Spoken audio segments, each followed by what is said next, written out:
All right, and hopefully this will work. Okay, so welcome, Francisco. Thank you so much for being here to speak with me today. Thank you for Uh, having me. and I'm delighted to pick up some conversations that we've had in the past about shared interests and about your work. And I wanted to begin by inviting you to just talk a little bit about Letras Latinas and your involvement, how it got started, what some of the goals have been with the project. Mhm. Well, Letras Latinas, you might say, began in 2003, although the official, this year we're celebrating our 20th anniversary, and we're Mhm. saying 2004 to 2024. But I joined the Institute for Latino Studies at Notre Dame in the summer of 2003. And at the time that I joined the Institute, there was no literary component. The Institute was primarily doing things in public policy, immigration, and the visual arts because the founding director, Gil Cardenas, was and is one of the most prolific collectors of Latinx visual art. He's been doing it since the late 60s.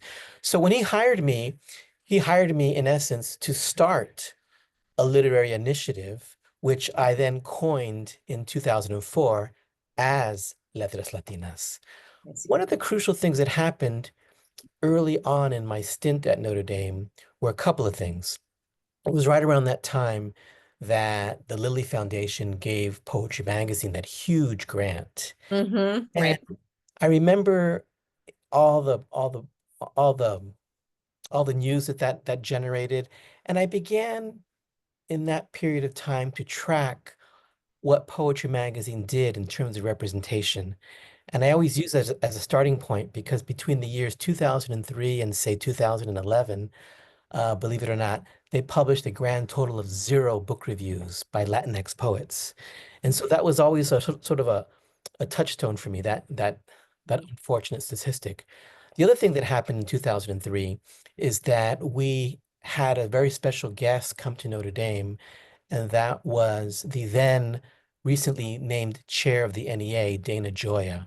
Uh-huh. I had a breakfast meeting with him and Gil Cardenas, and he encouraged us to cultivate initiatives that fostered conversation between disciplines. Mm.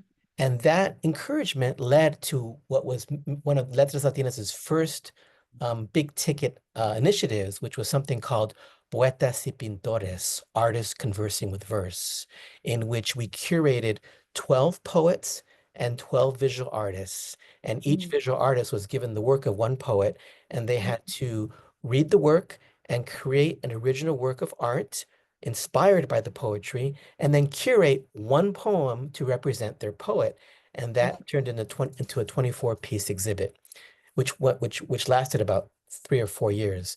So that was one first item. The second item was the Andres Montoya Poetry Prize, Yeah. which I conceptualized around 2003. And our first winner was Cheryl Luna in 2005.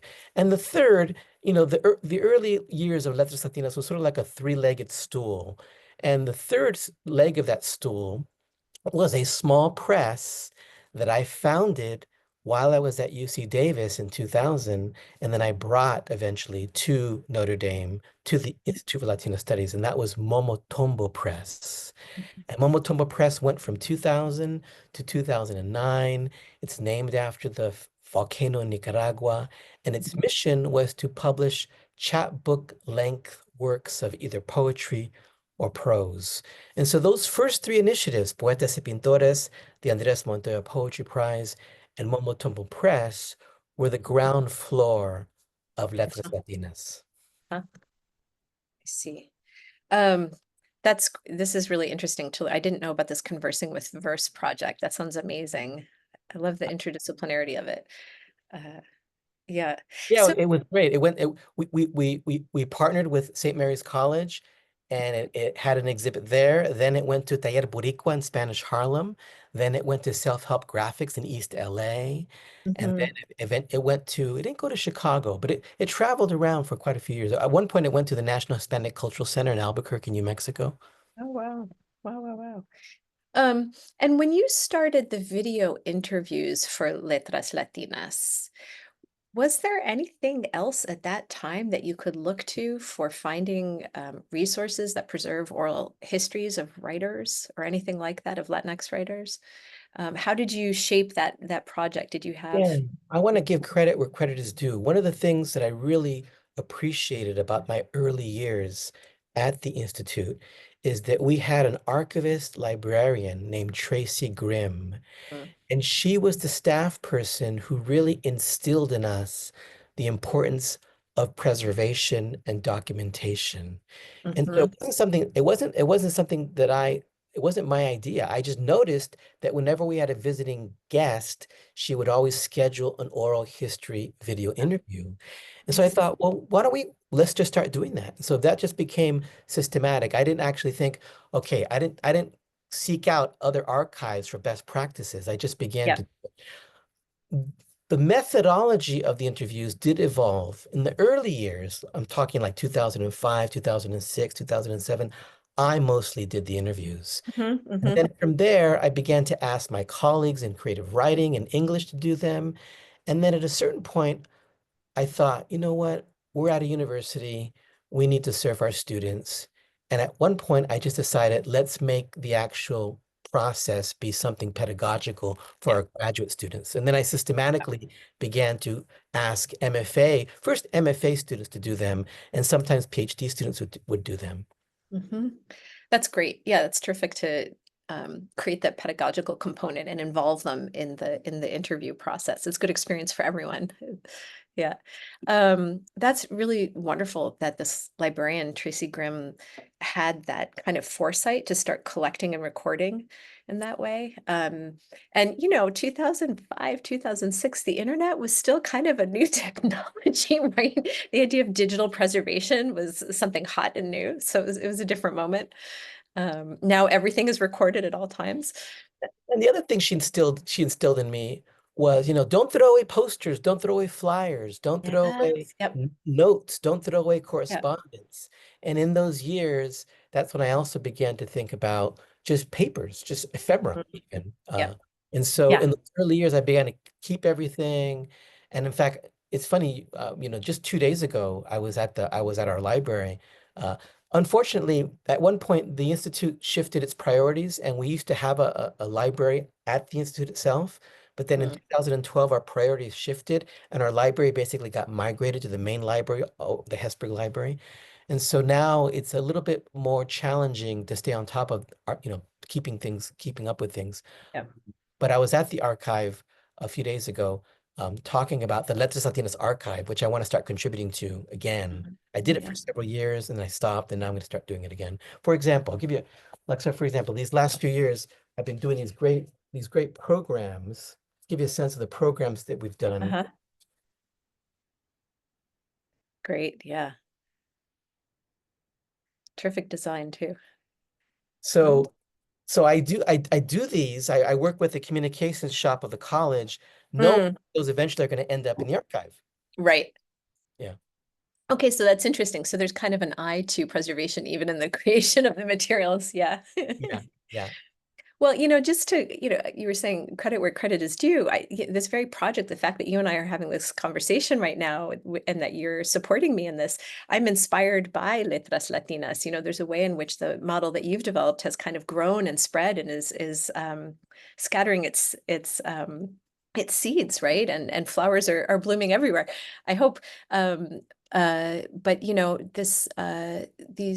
this is important to kind of recognize these influences and the ways that inspiration happens, right, from one project to the next.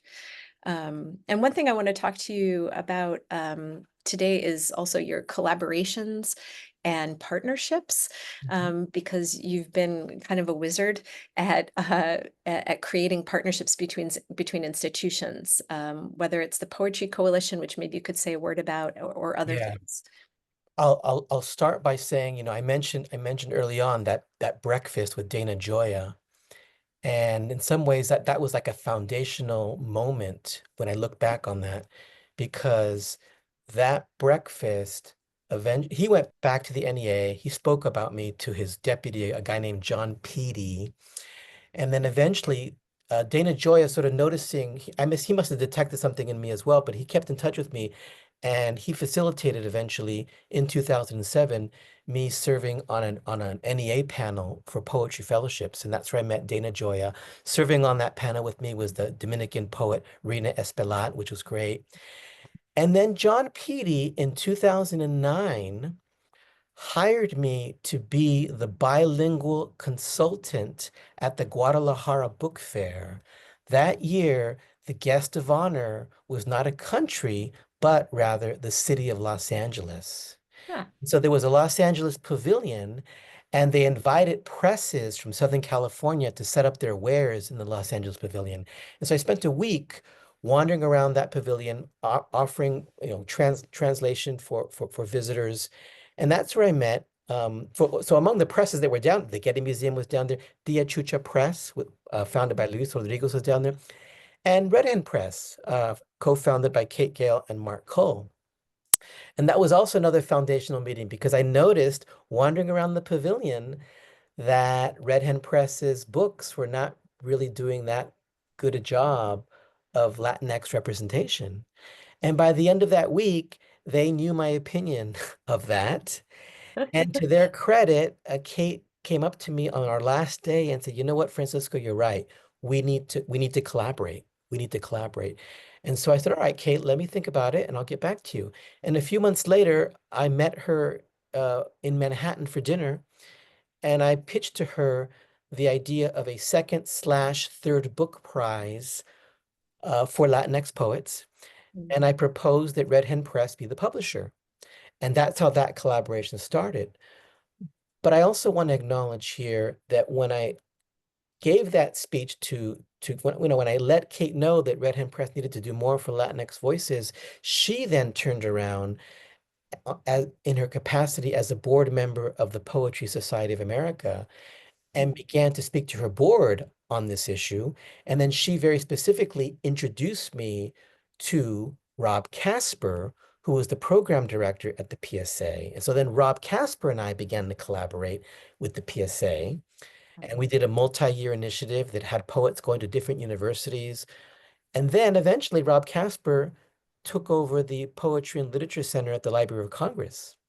And oh, simultaneously, Let's Latinas has set up an office in Washington, D.C., where I worked from full time from 2007 to 2012. So then I began to collaborate with mm, Rob Casper at the Library of I see. Congress. So it always Mm, starts with those relationships, those mhm, relationships. And then, of course, you allude to the Poetry Coalition. So in yeah. 2015, at an AWP, I think it was the AWP in Boston, the Poetry Foundation convened a luncheon where we were all in the same room, and I was lucky enough to be invited. And as soon as I was in that room, I began to notice who was in the room and who wasn't in the room. Mm, So that became the start of the Poetry Coalition, and that became just a natural incubator for collaboration. aha, aha. At the AWP. Yes, the luncheon was at the AWP, and then and then that was, I'd say, in the spring of 2015. In the fall of 2015, they got a grant from the Lannan Foundation to fly us down to Santa Fe, to the Lannan Foundation in Santa Fe. Mm, That's where we got to spend actually 2 full days with one another. And mhm, it was at that convening where the idea of we had a wish list of one day having enough resources to hire Poetry Coalition fellows, which mhm. eventually came to fruition, years later with Mm, money from the Mellon Foundation. But the Poetry Coalition has been very crucial because they're being in the same room with other EDs and other collaborators just it plants the seeds for collaboration. mhm. Yeah, that's so interesting. So much changed in the world of poetry around 2015, 2016 in this country. There are big shifts of all kinds. Um, that's interesting that that was when that took hold. So, I mean, if you um, actually, before I get to that, the fellows, can you tell me more about the fellows? How did that work? The Poetry Coalition fellows. Yeah, so So the Poetry Coalition, which is administered by the Academy of American Poets, they got a grant from the Mellon Foundation to fund a number of things, including our annual convenings.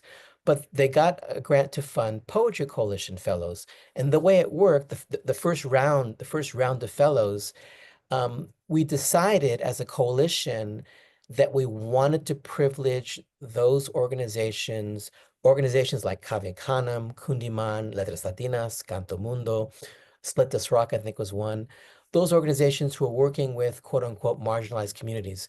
And so we were each, so there was 15 fellows over 3 years, five Uh-huh. fellows per year. And so those organizations who were interested in applying for a fellow put their name in the hat. And I remember that for Letras Latinas, I waited until the third year of the 3-year initiative until I felt like I had the capacity to oversee and mentor a fellow. And I will say that that program was transformative where Letras Latinas is concerned, because we hired our first fellow in 2022, and it was a poet named Brent Amanero who just published his first book last year. He did his MFA at San Diego State, where he studied with Blas Falconer. And Mhm. for the first 17 years, Letras Latinas was a one-person operation. But in 2022, Yeah. I brought Brent on board, and it was right around the time the Poetry Foundation began to pivot to becoming a grant-giving organization themselves. Mhm. So that year, that fall, we applied for, Brent basically did the legwork, and we applied for our first Poetry Foundation grant. And shortly after that, the Academy of American Poets put out a call for capacity building grants. And so with that gesture, we applied for a Brent and I applied for a capacity building grant to hire Laura Villarreal, who was Uh-huh. who was the finalist who didn't get the Poetry Coalition Fellowship. And so in the span of like a year and a half, I was able to hire Brent and Laura, and we suddenly became a team of three. And Mhm. so having them on board allowed us to do so much more because, Mhm. I have to teach. And so Right. Right. I have a 2-2 teaching load Yeah. on top of Letras Latinas. And so that's really been transformative. And I credit it. It all started with those Poetry Coalition fellowships. That's really, really interesting. So I'm curious, you've been for the past 20 years, you've been interviewing Latinx writers with a very strong representation of poets, right? So some prose writers, but when I look through the roster of names, Sure. a really wonderful focus on poets, which is partly what's, obviously of interest for me. And I'm wondering for you looking back on the last 20 years, if we can, Mhm. do that kind of retrospective, the new millennium, what was the landscape like when you started Letras Latinas, and where are we now? Were there any inflection points along the way? I mean, it sounds like 2015, that was maybe an inflection point there. Uh, Um, I alluded to earlier, really for me, the main thing I alluded to earlier that period of time between 2003 and 2011, because mhm. that was the time, Poetry Magazine was like my touchstone in sort of gauging representation or lack thereof. And so the landscape back then was pretty bleak in terms of representation. The other touchstone I often allude to, the University of California Press back in those years started a California poetry series. Yes. I remember Yeah. tracking them as well. And for the Yeah. longest time, here is this series, the California Poetry Series, no Latinx representation. So really, for me, when I think about the early landscape, it was just that lack of representation in these really basic spaces. And it wasn't until I began to have these deeper conversations with stakeholders. And for example, I'll give you a very specific example. It was right around that time, 2011, 2012, Don Scher reached out to me and shared with me, because he saw what I'd been posting on social media every now and then about the lack of representation at his magazine. And he shared with me a really interesting anecdote, which I wasn't aware of, which I appreciated. He said, "You know what, Francisco? When your anthology, the Wind Shifts anthology with University of Mhm. Arizona Press came out in 2007, I tried to get it reviewed. I tried to enlist reviewers to review it. And the reviewers that I approached would say things to me like, no, I don't want to review that book. And they would either say, no, I don't want to see the wrong thing, or no, I don't read Spanish. And he couldn't imagine what was going on there because the book was in English. And Yeah. even in our field, there was this idea that somehow if it's Latinx poetry, then it must be in Spanish. Now, some of it is, some of it uses Spanish. So it was this idea that people had these assumptions about our community that we were somehow foreign or other, and therefore the typical reviewers weren't equipped to review it. And so that gave me an interesting insight. Hmm. Very grateful for. And shortly after that, finally, Kristen Naka's book that won the National Poetry Series was reviewed in 2011. And finally, the spell was broken. First, and then subsequent to that, they began to trickle in a little bit. So that was the landscape in the early years, the dearth of representation. And then, in 2010, Canto Mundo was founded. Letras Latinas, had been around for a while. Um, then things became, the poetry prize, the second book prize that I started with Red Hen Press got underway, and little by little, and at that point, Don Shear became more. I'll give credit to Don Shear in those years. Once he took over as editor of the magazine, and when Christian Wyman moved on, um, things began to shift considerably. For example, at that particular publication, in March of 2016, I pitched an idea to him. I was doing an ekphrastic initiative with the Smithsonian American Art Museum, and the issue of Poetry Magazine in March of 2016 includes a guest edited folio of Latinx poets responding to Latinx art. So things began to shift around then. In terms of now, I think the landscape now is much improved. Um, but there was always more that can be done. I mean, what I find now is that sometimes um, certain arbiters will notice a handful of voices Yeah. and they'll go to that same well over and over Yep. again. And so what I try to do in my curation is not go to those.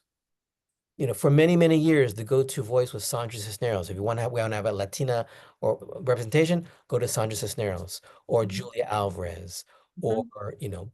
and that still tends to happen. There's a handful of people who break through, and then they're the only people you see. And so Mhm. I always try to be mindful of spreading the wealth across our various communities. Mhm. Mhm. Are there certain voices that you see sort of systematically looked over, that it continues to be kind of urgent to your mind?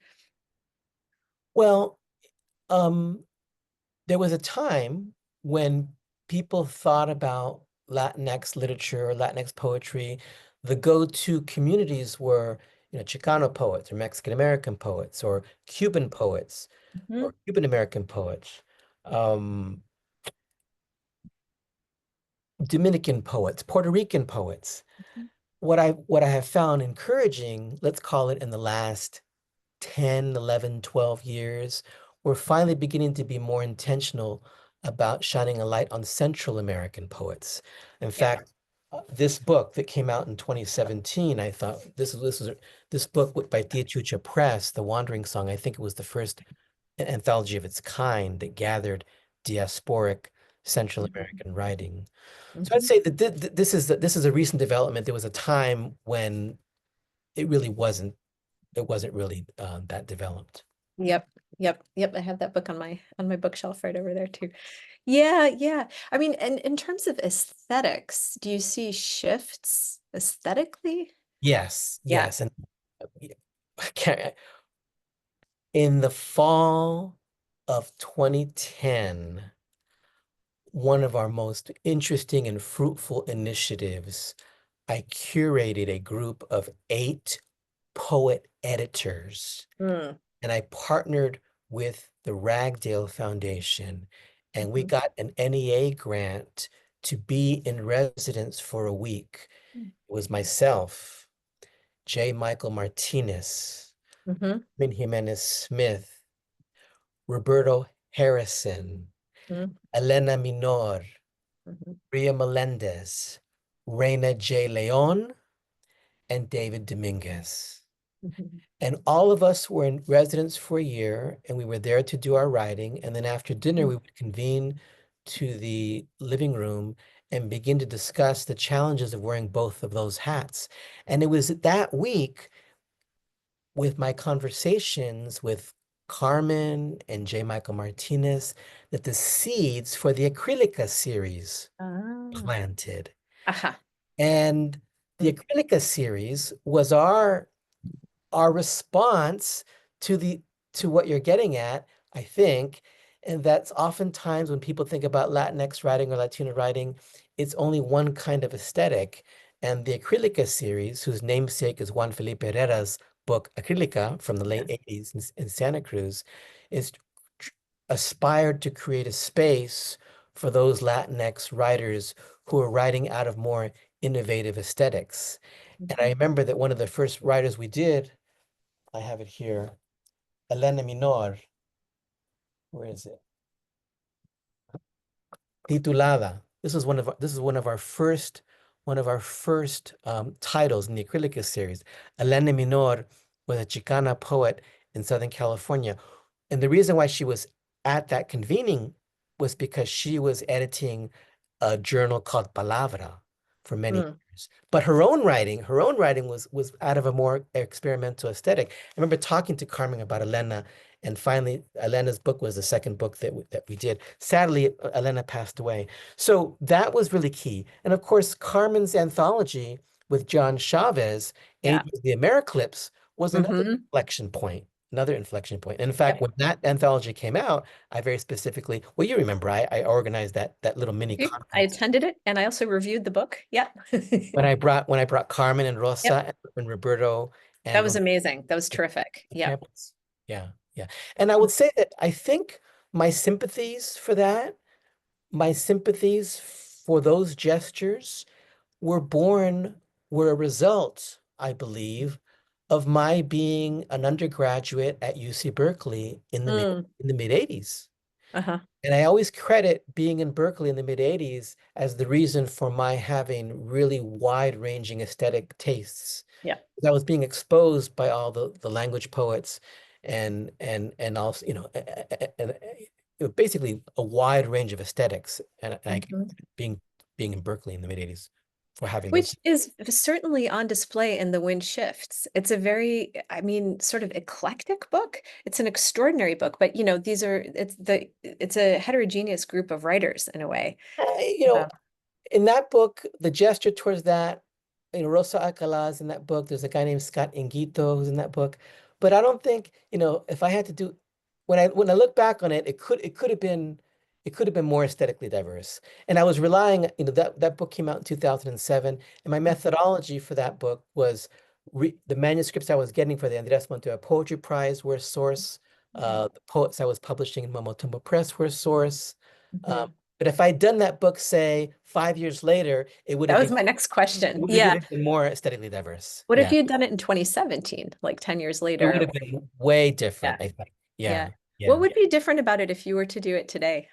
What would you? Well, it would be much more aesthetically diverse. I would have had people like, well, I'm trying to think. Like, for example, I didn't know Carmen at that time. I didn't know Carmen. Like Carmen would be in Carmen's not in that book. Roberto Tejada's not in that book. You Yeah. know, those are people that I met later. Hmm. Although I do mention Roberto Tejada I have a section at the end of the book for further reading where I talk about all the poets that could have been in there. Right. Um, it would have been more aesthetically diverse, Hmm. for sure. I probably would have been more cognizant of including, although in that book there's a woman from Minneapolis who's Afro-Latina, but there would have been more Afro-Latinx Hmm. poets for sure, you know. Hmm. Um, Hmm. yeah. Yeah, which you held, was that 2 years ago that you held the Afro Latinx Poetry Now That was symposium? that was the September of 2022. Yeah. Yeah. Hmm. Yeah. And that was a direct result, that gesture, that was a direct result of the summer of 2020. and what happened, I talk about that in the program of, in the summer of 2020 was the George Floyd summer. And then at AWP in San Antonio, right before the pandemic Yeah. exploded, we had a one poem festival where we collaborated with Cantamundo and Macondo. And the three organizations each independently curated 7 slots, but we didn't talk to each other.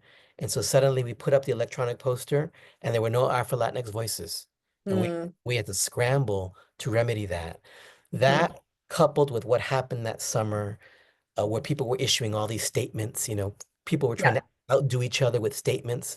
Yeah. And that was when I just sat back and thought, okay, let's do something a little bit more substantive than a statement. And Uh-huh. Uh-huh. that's where I planted the seeds for that conference. I see. I see. Um, I want to go back to something talking about like diversity of Latinx poetries. You mentioned something about about how there's an assumption, maybe among the public or critics or just in the literary world, that Latinx poetry is going to be in Spanish or involve a lot of Spanish. And you mentioned that sometimes it does and sometimes it doesn't. Is that something that you've seen shift in any way over the past 20 years, kind of the presence of Spanish or translation or self-translation or Um, what has shifted is I think there was a time when there were not opportunities as there were not book opportunities or book prize opportunities for writers living in the US writing in Spanish. Mhm. Now we have the Ambrosio Prize, which is Yep. administered by the Academy of American Poets. There's the Paz Prize, although it hasn't happened in a while. So we now have 2 book prizes that specifically are earmarked for Mhm. poems written in Spanish by poets residing in the US. In terms of self-translation, um, I'm not, I mean, my first book from 2005, I self-translated my work into Spanish because Mhm. I was in a Spanish creative writing class at UC Davis with Francisco X. Alarcón. Mhm. Um, I know I would put Uriawan Noel's book Cool Logic did that, but I'm not keeping up enough to know what the pulse of that is. My intuition tells me that it's happening a lot more now than before. Mhm. Um, but I'm not. It seems that way. Does it seem that It way to you? it seems that way. Yeah, I've been thinking a lot about this. I mean, Ura Yuan Noel for sure. Also Roque Raquel Sala Yes. Rivera Yes. and Monica de la Torre's book that came out in 2020, which was just, spring of 2020, not a good moment to bring a book out. So, but Repetition 19, a totally brilliant book Mhm. of 25 self-translations of the same poem from Spanish into various Englishes and different forms. Yeah, I have So, to look at that. yeah, people are getting really playful with different modes of self-translation. It's just interesting to me the kind of the relationship between Spanish and English in Latinx poetry and how it's just shifted over time and at different moments kind of takes on different configurations. Um, so I was wondering if that was something that you had been thinking about too. I mean, there's definitely been a kind of movement, right? Pushing where poets have been pushing back against the idea that you have to involve Spanish in your poetry if you're a Yeah, Latinx. yeah. Right? I mean, I think in my case, um, where I live out that part of my aesthetic or linguistic competency is in translation. But as Yeah. as you know, um, I've been, my evolution is I have evolved as a translator. Now I'm much more less interested in remaining faithful to the original Spanish and more interested in rewriting and riff Uh-huh. imitating, uh, Yeah. using my linguistic competency as a reader as the springboard to writing something in English, which is what I'm doing now with Ruben Dario, which I did in After Ruben. And Yes. And yeah. this amazing book that I have right here. Yeah. Yeah. If we can segue to talking about that, I would love that because, you in your the small essay that you include in the book, you talk about the translations as being blasphemous and rewritings. And you say, I'm carefully not using the word translation. So can you say a little bit about what you're going after? Well, the evolution of that, even before I began to, for lack of a better term, theorize about that, I, there's the Ruben Dario poem, one of my favorite of his poems called Lo Fatal, which doesn't have hardly any imagery. It's almost all just conceptual language written in with these gorgeous end rhymes. Mm. I remember just thinking, how can I figure out a way to create an aesthetic effect in English without having to worry about duplicating end rhymes. Hmm. And the result was the poem in that book called The Inevitable, which is just a slender poem. And so that was like my pilot gesture. And then the other thing that happened, and this was very crucial, and I like to credit John Matthias, my very, very, very first uh, MFA poetry workshop at Notre Dame in the fall of 2001 was taught by John Matthias, and he used translation as the lens for the entire workshop. Mm. All we did that semester were translations. He had us read George Steiner, he had us read Robert Lowell's Imitations, and that's all we did. And so that coincided with my interest in riffing off of Ruben Darío. And so a number of the poems that ended up appearing in After Ruben, the 10 versions, if you will, Hmm. got their start and inspiration in that workshop. And I'd say that they're blasphemous because there's some translators who really want to try and reproduce, and some of them, some people can um, try to reproduce those end rhymes in skillful ways. And I just didn't want to bother with that. I wanted to just try to write a compelling poem in English inspired by Yeah. the original Spanish. And sometimes even like there's a poem in there called To George W. Bush, Yeah. which was riffing off of Ruben Darío's poem To Roosevelt, Teddy Yeah. Roosevelt, in which Yeah. I just used the rhetorical strategies of the original poem, but then just superimposed George Bush Hmm. and what was going on in 2006, Right. the Right. Iraqi war, Yeah. to that, to that. Yeah. Um, it's a great project. I mean, and you're responding to his poetry, to Rubén Darío's poetry, the founder of Modernismo in Latin America, from Nicaragua, like you and your family, right? So there's affinities. You talk about his work being sort of your inheritance in a way, which I find really Yeah. interesting. A- Yeah. And the other thing that happened that I'd be remiss if I don't mention this, 2012 is a key year. And 2012 was the year that the Darío scholar Alberto Acereda published his article about the 9 letters that were discovered in a private archive, the 9 letters that Rubén Darío wrote to Amado Nervo, Hmm. which suggested for the first time that there had been an intimate relationship between them. And so that revelation caused me to revisit a couple of versions I had done and to play with gender in Hmm. light of this new information. In light of this new information. Yeah. Yeah, because another sort of intervention of your book after Ruben is also honoring and preserving this aspect of Darío that had been hidden before, his love for Nervo, right? Their relationship. Um, yeah. Uh, and there was some controversy around that, right? In the scholarship. Yeah. Yeah, Yeah. because there were some Nicaraguan scholars, especially Nicaraguan scholars who hold Ruben Darío up as a sacred cow, and to suggest, that he might have been in a same-sex relationship was just a bridge too far. In fact, I remember specifically, and I mentioned, I allude to that in the essay. I was in Washington, D.C., having lunch with a Nicaraguan poet, and somehow the subject of those letters came up, and this person um, just reacted in a way that astonished me and said, "Oh, they're trying to," and I'm translating here because the conversation was in Spanish. "Oh, they're trying to soil his name by suggesting such a thing." And I was Yeah. just taken aback by the use of that verb, "soil his name." And so that actually emboldened me in the project of Yeah. querying him, even more. Hmm. Hmm. I'm so curious what you did with gender in those poems. Can you describe it a little bit about how Well, you? so for example, Yeah. there's a sonnet. There's a Uh-huh. sonnet, there's a sonnet called De Invierno. And in the original Spanish, the first line of the poem says, En invernales horas, mirad a Carolina. So already the beloved is a female named Carolina. And it's a sonnet about the speaker walking into a Paris apartment in winter and approaching the beloved, who's Carolina, who's sort of convalescing or reclining on the sofa.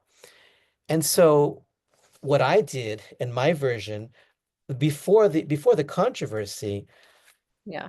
my imitation was look at her curled in a large plush chair. But once once the controversy was unearthed, Yeah. my version is look at him curled in a large plush chair. And it goes through, and at the very end of the poem, I actually name Amado as the beloved. Right. So that would be one example. That's great. That's Yeah, really interesting. yeah. And you mentioned that you've been writing some more imitations recently? Well, over Yeah. the summer, I had a residency, and my project was to do more Ruben Dario versions, and so I just decided to work on a handful of versions of his work, and I'll share one with you. Great. This one, the English. So the poem in Spanish is called Marina, and it's a poem where the sea is sort of the protagonist. And I call my version Aqua. And I would describe this as sort of a version. I'm not really, it's like a rewrite, but in English. Aqua, aqua. Musical ocean, marvelous ocean, the subtle scent of salt, spectrum and layers of sound. Texture of my swaddling days, in which the hours blur into movement, series of soothing steps, leaving me in a trance, bathed. Musical ocean, marvelous ocean of diamonds rising, fragile lace coming apart, mirroring the cities in the sky, blue and white, from which bloom perpetual songs. Father ocean, mother ocean, spirit unseen, overtaking me. Billowing propulsion, sea expedition of explorers, harassed by fierce cyclical winds, menace of the most jagged of crags, those golden oar-driven boats, wooden vessels, their purple sails, coming upon it, a blue, bellowing bull, and she astride it, riding over the roiling expanse, that sound arresting, the froth, a throng of throngs. Where does it begin? Where does it end? This deity of the sea as arms surface, emerging like swords slicing through the foam. And then you see it soaking through, rising, falling, a heaving bed of roses. Thank you for sharing that. We're getting a sneak preview here with a fresh poem. Thank you so much. My pleasure. There's so much rich sound play in that poem. Yeah, I think, I mean, it's an interesting poem that starts talking about the ocean, but then immediately gets into, migration, Mm. uh, maybe old world settlers heading to the new world, and the there's violence insinuated there at the end of what colonization, sort of Yep. hinting at colonization. Um, there's a lot to unpack there. Yep. Yep. I would say it covers a lot of territory, but maybe we should say it covers many seas. It sails many. Yeah. Um, I just to sort of pull out slightly from your own work just for a moment to think in broader terms.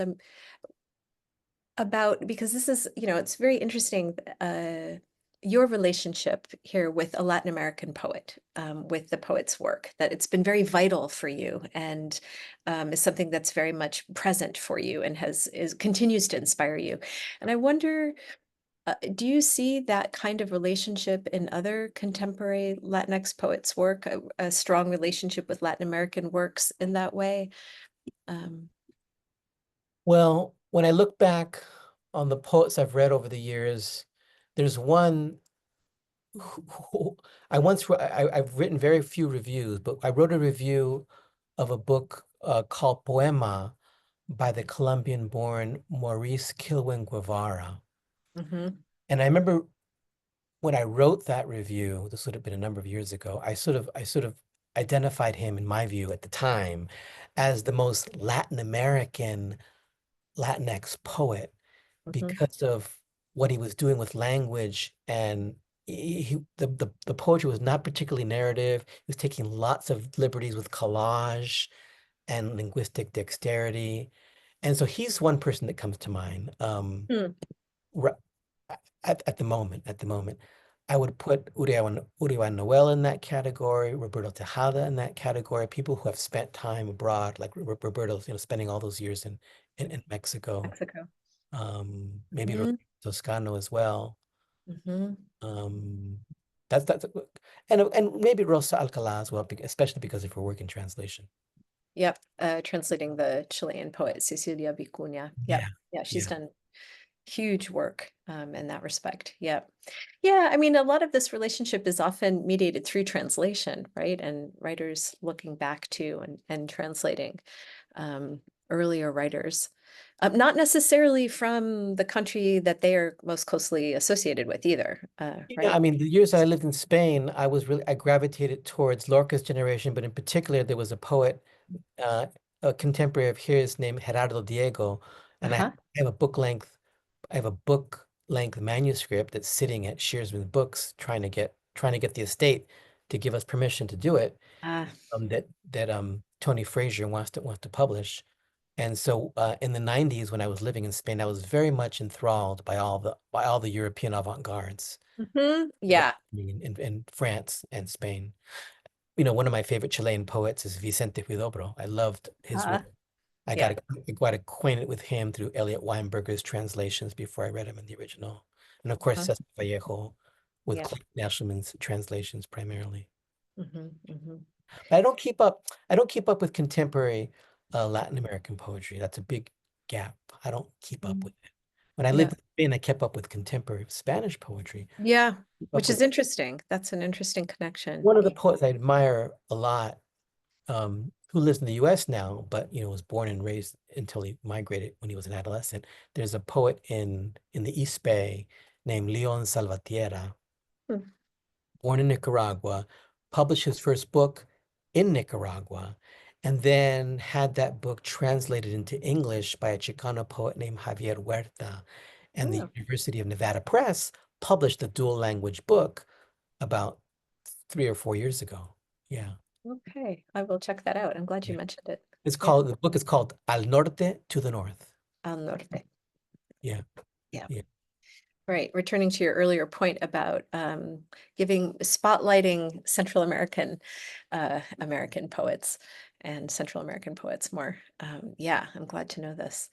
Um, yeah. Well, let's see. Are there any other comments or things you want to offer before we conclude? If there's something we talked about earlier you want to come back to, or Well, I'll just say, I mentioned these multidisciplinary initiatives, mm, and what's on the horizon for Letras Latinas. The university just inaugurated last year a brand new university art museum. And so beginning in the fall, we are going to initiate a th- a 3-year initiative, one poet per semester, which is to say 6 poets. Well, I'll be inviting them to come to campus, give a reading, visit my class. mm, But the reading they'll be giving, they'll be reading at the museum, focusing on their own ekphrastic work. And then the Thursday and Friday of the week that they're here, they will only be responsible for wandering the galleries of the museum. And then on Saturday, they will teach a community workshop. Notre mm, Dame's strategic plan now is wanting us to be more intentional about engaging our local communities. Be that's like great. master level, well, I don't say master level, a community workshop on ekphrastic poetry using the museum's collection as the text, but for community members, not for students. And so That's terrific. we're inaugurating it with Brenda Cárdenas. Is Ah, our, wonderful. our Yeah, first- wonderful. What a great model. I like this. Yeah. And that's great because then you'll have visitors every semester for 6 semesters that you can count on. yeah, yeah. Fantastic.